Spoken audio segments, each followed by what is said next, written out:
বন্যার কারণে বর্তমানে বাংলাদেশে প্রতি বছর গড়ে 320 কোটি মার্কিন ডলার বা 26,000 কোটি টাকা বাংলাদেশি টাকায় ক্ষতি হচ্ছে প্রতি বছর। বাংলাদেশ ভৌগোলিকভাবে এমন একটা অবস্থানে আছে যার দক্ষিণে আছে বঙ্গোপসাগর এবং উত্তর দিক থেকে দক্ষিণমুখী প্রবাহিত হওয়ার কারণে আন্তর্জাতিক নদীগুলো বাংলাদেশে এসে বিভিন্ন জায়গায় মিলিত হয়েছে, যার জন্য মূলত বাংলাদেশে এত পরিমাণে বন্যার পরিমাণ বৃদ্ধি পেয়েছে। প্রতি বছরে টাকার অঙ্কে যদি বলি প্রায় 30,000 কোটি টাকার মতো বাংলাদেশ লোকসানের সম্মুখীন হচ্ছে, যা দিয়ে প্রতি বছর একটা করে আমরা পদ্মা সেতু তৈরি করতে পারবো। কিন্তু ঠিক কি কারণে ক্ষতির পরিমাণ এতটা বৃদ্ধি পেয়েছে? যদি আমরা আজ থেকে 50 বা 100 বছর আগে দেখি, তখনই কিন্তু বন্যা হতো বাংলাদেশে। তখন বাংলাদেশের উপর দিয়ে প্রবাহিত নদীগুলোর মাধ্যমে কিন্তু বন্যার পানিগুলো নিষ্কাশিত হয়ে যেত। কিন্তু ঠিক কি কারণে বাংলাদেশে বর্তমানে বন্যার পরিমাণ এত বৃদ্ধি পেয়েছে এবং ক্ষতির পরিমাণ এতটা বৃদ্ধি পেয়েছে, এইগুলো নিয়ে আপনাদের সাথে আলোচনা করার চেষ্টা করব।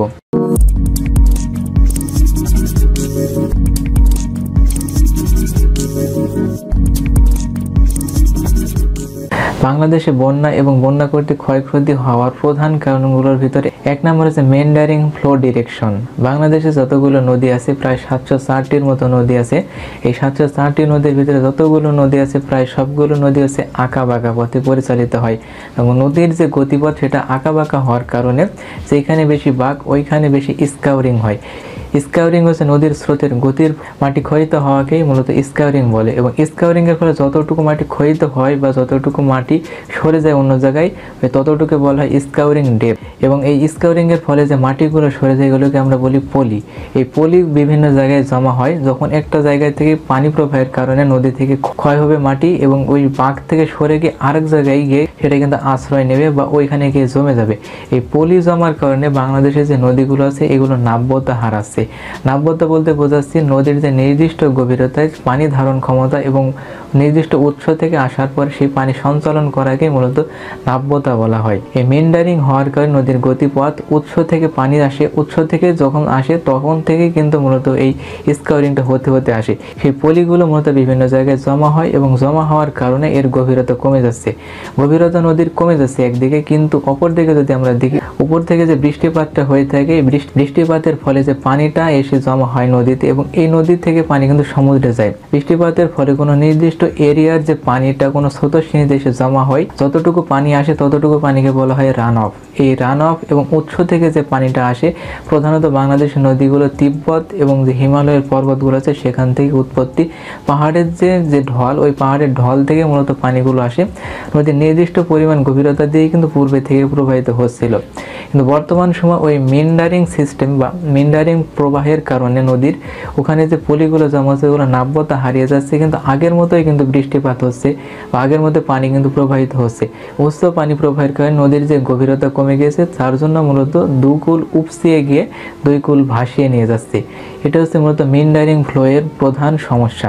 এই মেন্ডারিং ফ্লো থেকে বাঁচানোর জন্য আমাদেরকে নদীকে ড্রেজিং করতে হবে, নির্দিষ্ট জায়গায় পলি খনন করে সেই পলিগুলো অপসারণ করতে হবে। এমনকি পলি কিন্তু জমির জন্য অত্যন্ত উর্বর। যে সমস্ত জায়গায় গভীর হয়ে যাচ্ছে বা নদী ক্ষয়ে যাচ্ছে ওই জায়গায় যদি আমরা সেই পলিগুলো আবার স্থানান্তর করি তাহলে কিন্তু আমরা ভূমি উদ্ধার করতে পারবো। দ্বিতীয়ত আমাদের নদীর গভীরতাও কিন্তু বৃদ্ধি পাবে, কিন্তু দুর্ভাগ্যজনকভাবে সেটা বাংলাদেশে হয় না। এই নদীর পলি জমার কারণে যে গভীরতা হ্রাস পাচ্ছে এবং বৃষ্টিপাত যে আগের মতো আছে, আপনাদেরকে আমি বললাম রান অফ এবং উৎসের পানি আসার কারণে উৎসের পানি আসে, এই দুই পানি একসাথে এসে নদীর কিন্তু প্রবাহ বা নদীর পানির গভীরতা বৃদ্ধি পাচ্ছে। অপরদিকে নদীর গভীরতা কিন্তু সেটাই আছে, যার জন্য মূলত নদীর স্বাভাবিক প্রবাহ রুদ্ধ হচ্ছে এবং সেই পানি সঞ্চালন না হওয়ার কারণে দুই কুল ভাসিয়ে নিয়ে যাচ্ছে। তখনই সৃষ্টি হচ্ছে বন্যার। দুই নম্বর হচ্ছে প্রতিবেশী দেশের আগ্রাসী আচরণ। প্রতিবেশী দেশকে যদি আমরা দেখি, বাংলাদেশের পশ্চিম, উত্তর এবং পূর্ব প্রান্তেই মূলত আছে ভারত। আমাদের দেশে যতগুলো ইন্টারন্যাশনাল নদী প্রবেশ করেছে যেমন পদ্মা, তিস্তা, সুরমা, কুশিয়ারা, বুড়িগঙ্গা, এই সমস্ত নদী মূলত বাংলাদেশে এসেছে ভারত থেকে। যদিও এই নদীর উৎপত্তি স্থল অন্য কোনো দেশ হতে পারে, কিন্তু এসেছে মূলত ভারত থেকে। এছাড়াও মায়ানমারের থেকে 3টা নদী এসেছে, যেমন নাফ নদী বা সাঙ্গু নদী। এই নদীগুলো যে বাংলাদেশে প্রবেশ করেছে মায়ানমার থেকে, ওই নদীগুলো নিয়ে কিন্তু সমস্যা নেই, কারণ ওটা বঙ্গোপসাগরের পাশেই, এর পানি প্রবাহ নিয়ে সমস্যা নেই। সমস্যাটা হচ্ছে বাংলাদেশে ভারত থেকে যতগুলো নদী এসেছে যেমন তিস্তা, পদ্মা, এবং সুরমা কুশিয়ারা, এই নদীগুলো নিয়ে মূলত সমস্যা। এর কারণ হচ্ছে পদ্মা, বাংলাদেশে যেটা পদ্মা, ভারতে সেটা গঙ্গা, এই গঙ্গার উজানে তারা নির্মাণ করেছে ফারাক্কা বাঁধ। সুরমার ভারতীয় অংশের নাম হচ্ছে বরাক নদী, এবং সেই বরাক নদী বাংলাদেশের সীমানা থেকে 100 কিলোমিটার পূর্ব দিকে তারা বাঁধ নির্মাণ করছে, যেটার নাম হচ্ছে টিপাইমুখ বাঁধ। এবং তিস্তা নদীর উজানে তারা নির্মাণ করে রেখেছে তিস্তা বাঁধ। এই সমস্ত যে বাঁধগুলো আছে, এই বাঁধগুলো যেটা ইন্টারন্যাশনাল নদীর ওপর তৈরি, সম্পূর্ণ আন্তর্জাতিক নিয়ম বিরুদ্ধে মূলত ভারত নির্মাণ করে রেখেছে। তারা করছে কি, যখন বর্ষা মৌসুম বা যখন পানি ধারণ ক্ষমতা তাদের দেশের নদীর একেবারে উপরে চলে যাচ্ছে, তখন তারা পানি ছেড়ে দিচ্ছে। অপরদিকে যখন শুকনো মৌসুম বা শুষ্ক মৌসুম আসছে, তাদের পানির চাহিদা অনুসারে তারা পানি রেখে দিচ্ছে এবং বাংলাদেশের জন্য পানি অবরুদ্ধ করে রাখছে। একটু আগে আপনাদেরকে যে নাব্যতা নিয়ে কথা বলছিলাম, মূলত নাব্যতা হ্রাসের প্রধান কারণই হচ্ছে এই প্রতিবেশী দেশের আগ্রাসী আচরণ। তারা উজানের পানি আটকে রাখছে শুষ্ক মৌসুমের সময়, তখন বাংলাদেশে অনেক ক্ষতি হচ্ছে। উদাহরণস্বরূপ বলা চলে তিস্তা বাঁধ প্রকল্প এবং জিকে প্রকল্প বর্তমানে প্রায় অচল হয়ে যাচ্ছে। জিকে প্রকল্পের আন্ডারে প্রায় 1.5 লক্ষ হেক্টর এবং তিস্তা ব্যারেজের প্রকল্পের আন্ডারে ছিল প্রায় 2.5 লক্ষ হেক্টরের মতো জমি, যেগুলো সেচ প্রকল্পের জন্য ব্যবহার করা হতো। বর্তমানে ভারতের এই আগ্রাসী আচরণের কারণে, বাঁধের উজানে পানি আটকে দেওয়ার কারণে সম্পূর্ণরূপে নদীর অববাহিকাকে একেবারে বিলীন করে দিয়ে মূলত যেখানে চলতো জলযান নদীর উপর দিয়ে, এখন চলে নদীর উপর দিয়ে 4 চাকার যান। একেবারে কোণঠাসা অবস্থায় রেখে দিয়েছে বর্তমানে ভারত বাংলাদেশের নদীগুলোকে। নাব্যতা একেবারে হারিয়ে গেছে। যদি কোনো নদীর নাব্যতা হারায়, তখন যদি আবার পানি প্রবাহ স্বাভাবিকভাবে করে দেওয়া হয়, তাহলে সেই পানি প্রবাহ দুই কূল উপচে যাবে, এটা স্বাভাবিক। যখন একটা নদীতে দীর্ঘদিন যাবৎ পানি থাকে না, তখন সেখানে কিন্তু জনবহুল দেশের মানুষজন একটা বসতি গড়ে তোলে, বিভিন্ন কারখানা গড়ে তোলে বা তাদের জীবিকা নির্বাহের উদ্দেশ্যে অনেক কিছুই কিন্তু গড়ে তোলে। কিন্তু যখন পানি ছেড়ে দেয়, ওই নদীর স্বাভাবিক প্রবাহ যখন আবারও দেওয়া হয়, তখন কিন্তু সেই সব কিছু কিন্তু ভাসিয়ে নিয়ে যায়। মূলত এর জন্যই সবচেয়ে বেশি ক্ষতি হয়ে থাকে নদী প্রবণ অঞ্চলগুলো। ফারাক্কা, তিস্তা এবং টিপাইমুখ বাঁধ বর্তমানে চলমান। এগুলোর কারণে বাংলাদেশে যে পরিমাণ ক্ষতি হচ্ছে, তার পরিমাণ প্রায় $8 বিলিয়ন। কোনো নদী যদি তার স্বাভাবিক প্রবাহ হারায়, প্রবাহ হারানোর পরে দুই কূল উপচে পানি প্রবাহ বা বন্যা প্রতিরোধের জন্য আপনি যতই গাছপালা লাগান বা যতই নদীর ড্রেজিং করেন না কেন, এখানে আর কোনো প্রকার কাজ করবে না। কারণ নদীর যে স্বাভাবিক প্রবাহ সেটা অবরুদ্ধ হয়ে গেছে এবং এর যে নাব্যতা সেটা কিন্তু হ্রাস পেয়ে গেছে অলরেডি।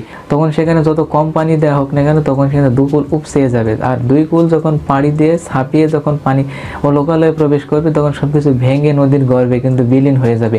আর এটার বাস্তব প্রয়োগ কিন্তু বাংলাদেশে হচ্ছে। বাংলাদেশের নদীগুলো যত পরিমাণে ক্ষতি করে, এত পরিমাণে কোনো যুদ্ধতেও ক্ষতি হয় না। যদি আমরা সম্প্রতি রাশিয়া ইউক্রেন যুদ্ধকে দেখি, এই রাশিয়া ইউক্রেন যুদ্ধে যত ক্ষতি হয়েছে, বাংলাদেশে 1 বছরে বিনা যুদ্ধে শুধুমাত্র বন্যার পানিতে এত পরিমাণ ক্ষতি হয়ে থাকে, বরং কোনো কোনো ক্ষেত্রে তার চেয়ে বেশি হয়ে থাকে। উদাহরণস্বরূপ বলা চলে, উত্তরবঙ্গ এবং সিলেটে যে বন্যাগুলো হয়ে থাকে উপকূলে, মূলত এগুলো আকস্মিক বন্যা হয়ে থাকে। কোনো প্রকার সাবধানতা ছাড়াই এই বন্যাগুলো হয়ে থাকে। কোনো প্রকার সতর্কতা যে এই সময়টুকু কিন্তু থাকে না, হঠাৎ করে পানি ছেড়ে দেয় এবং সব কিছু ডুবিয়ে সব তলিয়ে যায় নদীর গর্ভে। 3 নম্বর রিজন হচ্ছে নিষ্কাশন ব্যবস্থায় অবরুদ্ধ। যে আপনি বাংলাদেশের নদীগুলো দেখেন, 704টি নদীর কথা যে আপনাদেরকে আমি বলছিলাম, অনেক ক্ষেত্রে অনেকগুলো নদী বাংলাদেশে আছে, যার ভিতরে শাখা নদী, উপনদী, এই যে নদীগুলো আছে সবগুলো নদী কিন্তু মৃত বর্তমানে। কারণ তাদের যে পানি প্রবাহ, সেই স্বাভাবিক পানি প্রবাহ কিন্তু নাই। পানি প্রবাহ না থাকার কারণে সেখানে বিভিন্ন স্থাপনা গড়ে তুলছে, অবৈধভাবে বিভিন্ন কলকারখানা বা বিভিন্ন স্থাপনা গড়ে তোলার কারণে সেখানে কিন্তু একটা অবরুদ্ধ হয়ে যাচ্ছে। তখন পানি ছাড়ছে বা হঠাৎ যখন কোনো বন্যা আসছে, তখন যে পানিটা যে নিষ্কাশন হয়ে সমুদ্রে পতিত হবে, সেই ব্যবস্থাটা কিন্তু থাকছে না। উদাহরণস্বরূপ বলা চলে, সিলেট বা সুনামগঞ্জে যে হাওড় অঞ্চলে যে পানি, এখানে যে পানি প্রবাহের জন্য যে প্রবাহ নালী বা যে রাস্তাগুলো ছিল, সেখানে তার মাঝামাঝি বা আড়াআড়ি বিভিন্ন ধরনের স্থাপনা তৈরি করা হয়েছে, যেটা সম্পূর্ণ অবৈধ। এই স্থাপনা থাকার কারণে সেই পানি প্রবাহ বাধা পাচ্ছে, স্বাভাবিক প্রবাহের বা স্বাভাবিক গতিপথ বাধাপ্রাপ্ত হওয়ার কারণে সেই পানিগুলো আটকে থাকছে এবং আটকে থাকার কারণে সবগুলো ডুবে যাচ্ছে। এটা মূলত হচ্ছে মনুষ্য সৃষ্ট একটা কারণ। আমরা যদি সেগুলোকে স্বাভাবিকভাবে রাখি বা ড্রেজিং করি, অথবা যেখানে আমাদেরকে পানি দেওয়া হচ্ছে না সেখানে যদি আমরা বাদ দিয়ে আমরা আমাদের মতো করে তৈরি করে নিই, যেমন তিস্তা মহাপরিকল্পনা কিন্তু গ্রহণ করা হয়েছে শুধু তিস্তা নদীকে বাঁচানোর জন্যই। এরকম পরিকল্পনা যদি বাস্তবায়ন হয়, তবেই কিন্তু আমাদের পক্ষে সম্ভব এই নদীগুলো বাঁচানো বা আমাদের নিষ্কাশন ব্যবস্থা করা। নিষ্কাশন ব্যবস্থা করার জন্য খাল নির্মাণ করা যেতে পারে। বিভিন্ন সময় খালগুলো কাজে লাগে, যেমন আমরা যখন সেচ ব্যবস্থাপনার জন্য পানি উত্তোলন করি ভূগর্ভ থেকে, এটা অনেক ব্যয়বহুল। কিন্তু যদি আমরা ওই খাল থেকে পানি উত্তোলন করি, যেটা আমরা পাচ্ছি বন্যার সময়, ওই বন্যার পানিটা যদি আমরা নিষ্কাশন করে আমাদের জমিতে বা ভূমিতে আমরা যদি দিয়ে থাকি, পলির কারণে ভূমির উর্বরতা বাড়বে, সেই সাথে আমরা কিন্তু পানিটাও নিষ্কাশন করে ফেলতে পারছি, সেই সাথে অসময়ে পানির ব্যবস্থাও কিন্তু আমরা নিতে পারছি। 4 নম্বর হচ্ছে বাঁধ নির্মাণে অনীহা। পানির বিপদ সীমা থেকে উপকূলকে বাঁচানোর জন্য যে বাঁধ দেওয়া হয় এটাকে বলা হয় লেভি বাঁধ। নর্মালি সমুদ্র উপকূল এবং নদীর যে অঞ্চলগুলোতে সেখানে দেওয়া হয়ে থাকে, কিন্তু এই লেভি বাঁধ নির্মাণের ক্ষেত্রে অগাধ দুর্নীতি হয়ে থাকে। যদি আমরা সমীক্ষা দেখি, বিভিন্ন জায়গায় কিন্তু আমরা দেখতে পাচ্ছি যে হিউজ পরিমাণ টাকা ইনভেস্ট করার পরে কিন্তু আমরা কাঙ্ক্ষিত মানের ফলাফল পাচ্ছি না। যদি আমরা পর্যাপ্ত পরিমাণে লেভি বাঁধ নির্মাণ করে থাকি, তাহলে উপকূলে পানি প্রবেশের পূর্বে কিন্তু আমরা সাবধানতা অবলম্বন করতে পারছি একদিকে। দ্বিতীয়ত, অনেক সময় পানির পরিমাণ যদি অনুকূলে থাকে বা সেই লেভি বাঁধের উচ্চতার নিচে থাকে, তাহলে কিন্তু উপকূলটা বেঁচে যাচ্ছে। আর যদি উপচে যায়, তাহলে দেখা যাচ্ছে সতর্কতার সাথে সে মানুষ বা জনবহুল যে এলাকাগুলো আছে সেগুলোকে আমরা সরে আশ্রয় কেন্দ্রে নিতে পারছি, কিন্তু এটা পারছি না। আমাদের যে বাঁধ নির্মাণ, এই বাঁধ নির্মাণটা সঠিকভাবে হচ্ছে না। এর অনেকগুলো কারণ থাকতে পারে, সবগুলো কারণ আমি বলছি না, কারণ এগুলো আমরা বাংলাদেশে স্বাভাবিকভাবে বর্তমানে ধরেই নিচ্ছি যে আসলে কী কারণে হচ্ছে। তো বাঁধ নির্মাণ যদি সঠিকভাবে করা যেত, বা নদীর দুই পাশে যে ডাইকটা নির্মাণ করা হয়ে থাকে পাড় রক্ষার জন্য, এটা যদি সঠিকভাবে করা হয়ে থাকে, তাহলে স্বাভাবিক প্রবাহটা কিন্তু স্বাভাবিকভাবেই হয়ে থাকে। আর স্বাভাবিক প্রবাহ যদি পানি নিষ্কাশিত হয়ে থাকে, তাহলে বন্যায় যে ক্ষতিটা হয়ে থাকে এটা অনেকাংশেই কিন্তু কমিয়ে আনা যায়, কিন্তু সেটা বাংলাদেশে সম্ভব না।